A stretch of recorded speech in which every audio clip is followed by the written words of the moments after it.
हिरन उनके सामने आता है और वो अपनी गन से उसका शिकार करने ही वाले होते हैं कि तभी एक शेरनी आती है और उस पर झपट्टा मारकर उसे मार देती है। अब विल स्मिथ उससे शिकार छीनना चाहते हैं और वो छीन सकते हैं क्योंकि उनके पास गन है, लेकिन तभी उनकी घड़ी का अलार्म बज जाता है और ऊपर देखते हैं तो सूरज ढलने वाला होता है और उन्हें ना जाकर भी वापस जाना पड़ता है। अब विल स्मिथ अपने घर आ जाते हैं। अब सवाल ये उठता है कि विल स्मिथ सूरज ढलने की वजह से घर क्यों आए। दरअसल इस शहर में बहुत सारे म्यूटेंट्स हैं जिन्हें डार्क सीकर्स कहते हैं और ये सिर्फ रात को ही निकलते हैं। और ये रात को क्यों निकलते हैं? क्योंकि इनकी स्किन बहुत सेंसिटिव है और ये जैसे धूप में जाते हैं ये मर जाते हैं क्योंकि इनकी स्किन धूप को बर्दाश्त नहीं कर सकती। घर आने के बाद विल स्मिथ और उनका कुत्ता सैम खाना खाते हैं और खाना खाने के बाद रात होने से पहले वो अपने पूरे घर को अच्छी तरह सील कर देते हैं और लाइट्स बंद कर देते हैं ताकि किसी को पता ना चले कि अंदर कोई रहता है। अब ये दिखाते हैं कि विल स्मिथ और उनका डॉग सैम बाथ टब में सो रहे हैं और तभी बाहर से बहुत सारे डार्क सीकर्स की यानी कि म्यूटेंट्स की आवाजें आना शुरू हो जाती है और विल स्मिथ फ्लैशबैक में चले जाते हैं। अब पूरी कहानी घूमती है फ्लैशबैक में।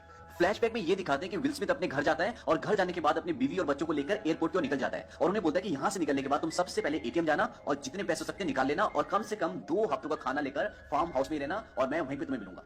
विल स्मिथ बोलता है कि आर्मी इस एरिया को आधे घंटे में सील करने वाली है। उसकी बीवी पूछती है क्या वायरस हवा से फैल रहा है? वो कहता है कि शायद। तभी रेडियो पे प्रेसिडेंट की न्यूज आती है और वो बोलता है कि मुझे बहुत दुख के साथ कहना पड़ रहा है कि आज मैंने एक सरकारी दस्तावेज पे हस्ताक्षर किए हैं और आर्मी की मदद से न्यूयॉर्क शहर को बाकी देश के हिस्सों से अलग कर दिया जाएगा।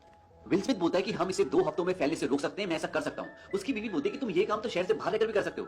विल स्मिथ बोलता है कि ये यहीं पे शुरुआत है और यहीं खत्म होगा। तभी विल स्मिथ की गाड़ी से एक म्यूटेंट टकराता है और उसका बच्चा और बीवी बहुत बुरी तरह से डर जाते हैं। अब वो बड़ी मुश्किल से एयरपोर्ट तक पहुंचते हैं और एयरपोर्ट पर पूरा शहर जमा है क्योंकि सब उस शहर से बाहर जाना चाहते हैं, लेकिन उस शहर से सिर्फ उन्हीं लोगों को बाहर जाने दिया जा रहा है जो इन्फेक्टेड नहीं है। और इसे चेक करने के लिए उनके पास एक मशीन है जिससे वो पता लगा लेते हैं कि कौन सा आदमी इन्फेक्टेड है और कौन सा नहीं। जब वो विल स्मिथ के बच्चे को चेक करते हैं तो वो इन्फेक्टेड नहीं होता, लेकिन जब उसकी बीवी को चेक करते हैं तो मशीन में ये आता है कि वो इन्फेक्टेड है और वो उसे नहीं जाने देते। तभी विल स्मिथ बोलता है कि ये मेरी बीवी है और मैं चाहता हूं कि तुम इसे दोबारा चेक करो। विल स्मिथ लेफ्टिनेंट कर्नल होता है और बोलता है कि मैं तुम्हें ऑर्डर देता हूं कि इन्हें दोबारा चेक करो। और जब वो उसे दोबारा चेक करते हैं तो उसमें यह आता है कि वो इन्फेक्टेड नहीं है और इसके बाद वो उसकी बीवी और बच्चे को वहां से जाने देते हैं। अब जब वो अंदर जाते हैं तो उनकी बीवी और बच्चे के लिए हेलीकॉप्टर मंगाया जाता है और हेलीकॉप्टर इसलिए मंगाया जाता है क्योंकि विल स्मिथ एक बहुत बड़े ओहदे पर होते हैं। अब विल स्मिथ अपने बीवी और बच्चे को सी ऑफ करके थोड़ा सा दूर आ जाते हैं और जैसे ही उनका हेलीकॉप्टर टेक ऑफ करता है तो ये दिखाते हैं कि सामने एक और हेलीकॉप्टर होता है जिस पर इन्फेक्टेड लोगों ने हमला कर दिया है और वो अपना बैलेंस खो देता है और घूमता हुआ वो उस हेलीकॉप्टर में लगता है जिसमें विल स्मिथ की फैमिली होती है और इस हादसे में विल स्मिथ की बीवी और बच्चे की मृत्यु हो जाती है। तभी विल स्मिथ की नींद खुल जाती है और नींद खुलने के बाद वो एक्सरसाइज करता है और उसके बाद बेसमेंट में जाता है जहां पर वो वैक्सीन बना रहा है यानी कि मेडिसिन बना रहा है इन इन्फेक्टेड लोगों को ठीक करने के लिए।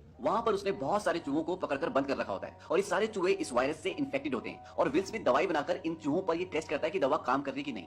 अब विल स्मिथ चेक करता है कि जो दवा उसने लास्ट टाइम उन चूहों को दी थी उसका क्या रिजल्ट है, उसका उन पर क्या असर हुआ है, लेकिन सारे के सारे चूहे अभी भी बहुत एग्रेसिव होते हैं, उन पर उस दवा का कोई असर नहीं होता। तभी विल स्मिथ का ध्यान एक चूहे के ऊपर जाता है जो शांत होता है और उसकी हरकतें भी बहुत नॉर्मल होती है और इससे विल स्मिथ को बड़ी खुशी होती है क्योंकि उसे लगता है कि उसे अब दवा मिल गई है और वो बोलता है कि अब इस दवा को इंसानों पे टेस्ट किया जा सकता है, यानी कि उन इंसानों पे जो इन्फेक्टेड हो चुके हैं और पूरी तरह से डार्क सीकर्स बन चुके हैं। डार्क सीकर्स यानी कि म्यूटेंट्स। अब विल स्मिथ बाहर जाता है और बाहर जाकर विल स्मिथ रोज एक काम जरूर करता है, वो रेडियो पे मैसेज भेजता है सभी एफएम चैनल्स पर, मैं डॉक्टर रॉबर्ट, अगर आपको किसी भी तरह की मदद चाहिए मैं आपको खाना दे सकता हूँ, वायरस से सुरक्षा दे सकता हूँ, घर दे सकता हूँ, तो आपको मैं हर रोज जब सूरज सिर के बिल्कुल ऊपर होगा साउथ स्ट्रीट सी पोर्ट पर मिलूंगा।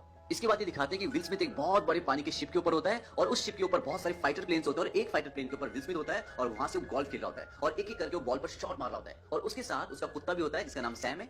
तभी ये दिखाते हैं कि सैम अचानक से चौकन्ना हो जाता है और विल स्मिथ समझ जाता है कि उस तरफ कुछ है। वो अपनी गन उठाता है और उसके दूरबीन से देखता है तो वहां पर एक हिरन होता है। अब सैम और विल स्मिथ उसका पीछा करते हैं और पीछा करते करते विल स्मिथ का जो कुत्ता होता है सैम वो उसके पीछे अंधेरे कमरे में यानी कि अंधेरे घर में घुस जाता है और ये बहुत ही खतरनाक है क्योंकि डार्क सीकर्स ऐसी जगहों पर रहते हैं जहां पर उजाला नहीं होता। अब विल स्मिथ उसके पीछे पीछे अपने कुत्ते को ढूंढने जाता है। उसके हाथ में गन होती है और गन के ऊपर लाइट होती है। तभी उसको उसका कुत्ता मिल जाता है, एक टेबल के नीचे छुपा होता है। वो बोलता है कि सैम चलो यहाँ से, लेकिन सैम बहुत बुरी तरह डरा होता है। तभी विल स्मिथ को पीछे से कुछ आहट आती है और जैसे ही विल स्मिथ पीछे घूमता है तो वहां पे एक डार्क सीकर बैठा होता है। इससे पहले कि वो डार्क सीकर विल स्मिथ के ऊपर अटैक करता, विल स्मिथ उसे गोलियां मार देता और वहां से भागना शुरू कर देता है और उसके पीछे उसका कुत्ता भी भागना शुरू कर देता है और पीछे से म्यूटेंट्स आ रहे हैं यानी कि डार्क सीकर्स आ रहे हैं। और जैसे एक डार्क सीकर विल स्मिथ के कंधे पर बैठता है उसे काटने ही वाला होता है कि विल स्मिथ फर्स्ट फ्लोर से शीशा तोड़कर कूद जाता है और जैसे ही वो लाइट के संपर्क में आता है वो मर जाता है। अब विल स्मिथ को पता है कि इसके अंदर डार्क सीकर्स हैं और उसे एक डार्क सीकर चाहिए ताकि वो अपनी रिसर्च को पूरी कर सके, जो उसने दवाई बनाई है वो उन पे टेस्ट कर सके। अब विल स्मिथ वहां पर एक फंदा लगाता है और अपने कुत्ते को गाड़ी में छोड़ने के लिए जाता है। उससे बोलता है कि तुम्हें यहीं पे रहना होगा, तुम्हें इन्फेक्शन का खतरा है लेकिन मुझे नहीं। विल स्मिथ को खतरा क्यों नहीं है? क्योंकि वो इन्फेक्शन से बचने के लिए दवाई लेता है। अब कुछ देर बाद उसके फंदे में एक म्यूटेंट एक डार्क सीकर फंस जाता है और बहुत चिल्ला रहा होता है। तभी वो उस पर एक जोरदार प्रहार करता है और शांत हो जाता है और उसी वक्त खिड़की पर एक म्यूटेंट आता है और वो विल स्मिथ पर जोर से चिल्लाता है, बहुत गुस्सा करता है। अब विल स्मिथ उस म्यूटेंट को पकड़कर अपनी लैब में ले जाता है और उस पर वही दवा यूज करता है जो उसने उस चूहे पे की थी जो शांत हो गया होता है। विल स्मिथ देखता है कि इस म्यूटेंट की बॉडी पर एक बटरफ्लाई का टैटू भी बना होता है और इसकी सांसें बहुत तेज चल रही होती है, लेकिन दवा देने के बाद उसकी सांसें धीरे धीरे कम होना शुरू हो जाती है, यानी कि उसका हार्ट रेट धीरे धीरे नॉर्मल होना शुरू हो जाता है। और विल स्मिथ को एक उम्मीद जागती है कि शायद दवा ने काम करना शुरू कर दिया है,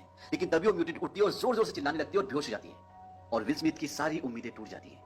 अब विल स्मिथ बताता है कि मेरे ब्लड टेस्ट से ये पता चलता है कि हवा और स्पर्श से फैलने वाले इन्फेक्शन से मैं अभी तक बचा हुआ हूं, पर कुत्तों को ये इन्फेक्शन उनके काटे जाने से हो सकता है। वो बताता है कि अभी भी रिसर्च जारी है और हम टेस्ट कर रहे हैं, जो दवा मेरे शरीर में मुझ पे काम करती है वो मरीज पे काम नहीं करती। इससे ये पता चलता है कि विल स्मिथ के पास वो दवा तो है जिससे इन्फेक्शन से बचा जा सकता है, लेकिन उसके पास वो दवा नहीं है जिससे वो इन्फेक्टेड लोगों को ठीक कर सकता है। इसीलिए वो रिसर्च कर रहा होता है ताकि जितने भी म्यूटेंट बने, जितने भी डार्क सीकर्स बन चुके हैं, वो उन सबको ठीक कर पाए। वो बताता है कि आज एक अजीब सी बात हुई, जब मैं इस म्यूटेंट को पकड़ रहा था तब एक दूसरा म्यूटेंट रोशनी में आ गया। शायद भूख और खाने की कमी की वजह से वो अपने जीने के बेसिक तरीके को बदल रहे हैं और ये सब बहुत खतरनाक है। दरअसल विल स्मिथ अपनी सारी बातें, अपनी सारी रिसर्च एक ब्लॉग में रिकॉर्ड करता है और वहीं पर वो ये सब कुछ बता रहा होता है। अब अगले दिन जब विल स्मिथ बाहर जाता है तो बहुत अजीब सी बात होती है। शोरूम में जो बहुत सारी डमीज होती है उनमें से एक डमी बाहर होती है और इन डमीज से विल स्मिथ अक्सर बात किया करता था। उस डमी को देखने के बाद विल स्मिथ बहुत ज्यादा इरिटेट हो जाता है। दरअसल विल स्मिथ को इस शहर में अकेले 1000 से भी ज्यादा दिन हो गए और इतने दिन अकेले रहने से दिमागी स्थिति कहीं ना कहीं हिल जाती है और इस बात से विल स्मिथ बहुत इरिटेट हो जाता है। कहता तुम बाहर कैसे आ गए, तुम्हें अंदर होना चाहिए था, तुम्हें बाहर कौन लाया, और वो उस पर गोलियां चला देता है। उस डमी के अंदर से काफी सारा पानी निकलता है। अब जब विल स्मिथ उस डमी के पास जाता है, पानी में अपना पैर रखता है तो उसके पैर के नीचे एक फंदा होता है और फंदे में विल स्मिथ का पैर आ जाता है और वो फंदे में लटक जाता है और जब वो लटक रहा था तो उसका सर जमीन से जोर से टकराता है और जब वो ऊपर जाता है तो बेहोश हो जाता है। अब वो सेंसलेस हो चुका है।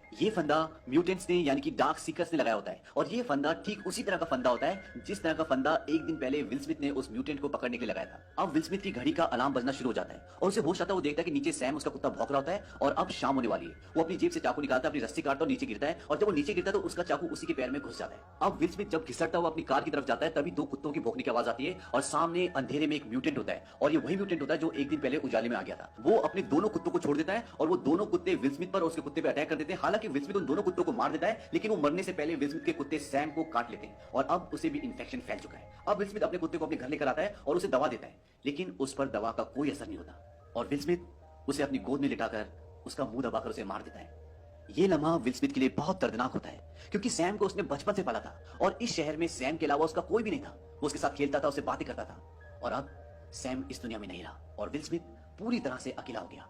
अब अगले दिन ये दिखाते हैं कि विल स्मिथ अपने घर नहीं जाता बल्कि रात को म्यूटेंट से बदला लेने के लिए जाता है और वो कार से कई म्यूटेंट्स को कुचल भी देता है लेकिन फाइनली वो कार में फंस जाता है और तभी वो म्यूटेंट जो उसे पहली बार दिखा था, जो रोशनी में आ गया था और जिसने उसके ऊपर कुत्ते छोड़े थे, वो म्यूटेंट उसे मारने के लिए आता है। तभी एक बहुत तेज रोशनी आती है और सारे के सारे डार्क सीकर्स भाग जाते हैं और ये डार्क सीकर जो अभी विल स्मिथ को मारने वाला था और जो उस दिन उजाले में आ गया था, ये सारे डार्क सीकर्स का बॉस होता है और वो सब इसका कहना मानते हैं। अब इस पूरे लड़ाई झगड़े में, पूरे इंसिडेंट में विल स्मिथ को बहुत सारी चोटें आ जाती हैं और वो लगभग सेंसलेस होता है। अब वहां पर उसे आवाज आती है कि आप कहां रहते हैं और वो बड़ी मुश्किल से अपना एड्रेस बताता है और वो बेहोश हो जाता है। सुबह जब उसको होश आता है तो देखता है उसके घर में टीवी चल रहा होता है और जब वो बाहर ड्राइंग रूम में जाता है तो वहां पर एक औरत और एक बच्चा होते हैं। वो उसे बोलते हैं कि हमने आपका रेडियो में ब्रॉडकास्ट सुना था और कल हम पूरा दिन आपका इंतजार करते रहे लेकिन आप आए नहीं और फिर शाम को आप हमें उन म्यूटेंट्स के बीच में फंसे हुए मिले और हम आपको वहां से बचाकर यहाँ पर ले आए। अब वो लेडी अपने बारे में बताती है कि मेरा नाम एना है और हमारे साथियों को निशाचरों ने खा लिया। अब हम 2 ही बचे हैं और हम वॉरमोंट जाने वाले थे बचे हुए लोगों की बस्ती में। विल स्मिथ बोलता है कि ऐसी कोई जगह नहीं है, ना ऐसी कोई बस्ती है। वो लेडी बोलती है कि पहाड़ों में ऐसी बस्ती है क्योंकि वो वायरस ठंड को बर्दाश्त नहीं कर सकता। इस बात से विल स्मिथ बहुत गुस्सा हो जाता है और बोलता है कि सब मर चुके हैं और फिर वो शांत होकर वहां से चला जाता है। बाद में जब विल स्मिथ दोबारा आता है तो एना बोलती है कि तुम भी हमारे साथ चलो, आज तो देर हो चुकी है, हम कल निकलेंगे। विल स्मिथ बोलता है कि इस बीमारी की शुरुआत यहां से हुई थी और मैं इसे खत्म भी नहीं करूंगा, चाहे इसके लिए मुझे कुछ भी करना पड़े और मैं जानता हूं कि मैं ये कर सकता हूं। अब विल स्मिथ जब अपनी लैब में उसी फीमेल म्यूटेंट पर टेस्ट कर रहा होता है जिसे पकड़ कर लाया था तो वहां एना आ जाती है। वो बोलती है आपको लगता है कि इससे ठीक हो जाएगी? वो बोलता है इससे इसका मरना तय है, पर मैंने इसके नीचे बर्फ लगा दी तो हो सकता है कि इसके शरीर का टेम्परेचर कम हो जाए और वैक्सीन का असर बढ़ जाए। एना उसे बोलती है कि तुम भी हमारे साथ चलो बचे हुए लोगों के पास बस्ती की ओर। वो बोलता है कि कहीं कोई बस्ती नहीं है। एना बोलती है कि मैं जानती हूं कि एक बस्ती है। वो बोलता है कि तुम्हें कैसे पता? एना बोलती है कि ईश्वर ने मुझे बताया। विल स्मिथ बोलता है कि ईश्वर ने बताया? वो कहते हैं कि हाँ। विल स्मिथ बोलता है कि तुम पागल हो गई हो। विल स्मिथ बोलता है कि 90% लोग वायरस से मर गए और बाकी के बचे 9% लोग इन म्यूटेंट्स में बदल गए। बचे 1% लोग और उन सबको म्यूटेंट्स ने अपना शिकार बना लिया और वो हर एक आदमी जिसे तुम और मैं कभी जाना करते थे वो मर चुके हैं। कोई ईश्वर नहीं है, कहीं ईश्वर नहीं है। अब रात हो जाती है और विल स्मिथ सारे घर को सील कर देता है। तभी उसे म्यूटेंट्स की आवाज आती है। वो एना से पूछता है कि तुम मुझे कल रात को कितने बजे लाई थी?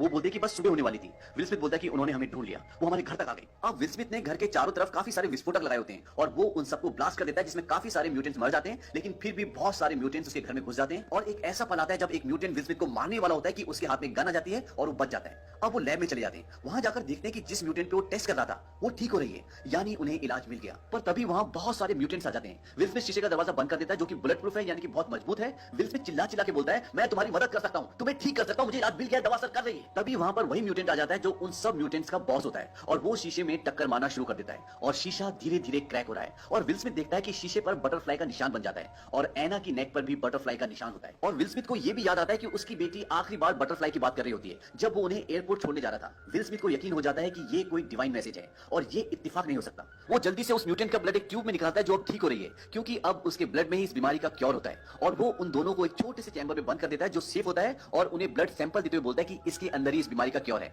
एना बोलती है कि तुम भी अंदर आ जाओ। वो बोलता है कि ये रुकने वाले नहीं है। अब वो उन्हें वहां बंद कर देता है। ड्रॉर खोलता है, उसमें उसकी वाइफ और उसकी बेटी की फोटो होती है जिसे देखकर वो खुश होता है और ड्रॉर में एक बॉम्ब भी होता है। वो उसका छल्ला निकालता है। अब म्यूटेंट शीशा तोड़ने ही वाला होता है। वो शीशे की तरफ भागता हुआ आता है और विल स्मिथ भी उसी की तरफ भागता है और एक जोरदार ब्लास्ट के साथ विल स्मिथ और सारे म्यूटेंट्स मर जाते हैं। अब इसके बाद ये दिखाते हैं कि एना वहां पहुंच जाती है जहां वो जाना चाहती थी और वहां पहुंचकर वो देखती है कि वहां पर सच में एक बस्ती होती है और वहां अंदर जाने के बाद इस इन्फेक्शन का क्योर जो विल स्मिथ ने उसे दिया था वो उन्हें सौंप देती है। विल स्मिथ ने बिना किसी स्वार्थ के अपनी जान देकर पूरी मानव जाति को बचा लिया। इसीलिए इस मूवी का नाम आई एम लेजेंड है। तो ये तो थी इस मूवी की फर्स्ट एंडिंग जो थिएटर में दिखाई गई थी। इसी मूवी की सेकंड एंडिंग भी होती है जिसमें विल स्मिथ बच जाता है। सेकंड एंडिंग में दिखाते हैं कि डार्क सीकर अपने ब्लड से ग्लास पर बटरफ्लाई का निशान बनाता है और जिस फीमेल म्यूटेंट पर विल स्मिथ टेस्ट कर रहे होते हैं उसकी बॉडी पर भी बटरफ्लाई का टैटू होता है। विल स्मिथ समझ जाते हैं कि ये सब यहाँ पर इसी डार्क सीकर को लेने के लिए आए हैं जिसका वो इलाज कर रहे हैं। वो अपनी गन नीचे रख देते हैं और एना को डोर खोलने के लिए बोलते हैं और उस डार्क सीकर को लेकर बाहर चले जाते हैं। अब बाकी के सारे डार्क सीकर्स विल स्मिथ पर अटैक करना चाहते हैं पर उनका जो बॉस होता है जो डोर पर बटरफ्लाई का निशान बनाता है वो जोर से चिल्लाता है और सब रुक जाते हैं। अब विल स्मिथ ड्रॉर से एक इंजेक्शन निकालता है और उसी डार्क सीकर के लगाता है जिसका वो इलाज कर रहा था और जैसे ही वो उसे इंजेक्शन लगाता है वो होश में आ जाती है और उसके होश में आने के बाद डार्क सीकर उसके प्रति अपना प्यार जाहिर करता है। यहाँ पर हमारे सामने दो बातें आती हैं। फर्स्ट, ये दोनों डार्क सीकर एक दूसरे से अटैच्ड होते हैं जो कहीं ना कहीं एक लव वाली फीलिंग को जन्म देता है और ये अजीब बात है क्योंकि डार्क सीकर्स इमोशनलेस होते हैं। सेकंड, कि ये डार्क सीकर जो इनका हेड होता है ये इंसानों की तरह अपना माइंड भी यूज कर सकता है जो बाकी नहीं कर सकते। तभी वो विल स्मिथ के लिए ठीक वैसा ही ट्रैप बनाता है जैसा विल स्मिथ ने उनके लिए बनाया था और विल स्मिथ उसमें फंस जाता है। अब जब विल स्मिथ ने उस डार्क सीकर को वापस कर दिया है तो वो सब उन सब को छोड़कर चले जाते हैं। अगली सुबह ये दिखाते हैं कि विल स्मिथ, एना और उसका बेटा गाड़ी में वर्मोंट की तरफ जा रहे हैं और अब उनके पास इस बीमारी का इलाज भी है और एना रेडियो पर एक मैसेज भी करती है कि मैं डॉक्टर रॉबर्ट नेवेल और अपने बेटे के साथ वर्मोंट की तरफ जा रही हूँ। Keep your radio on, listen to a broadcast, you are not alone,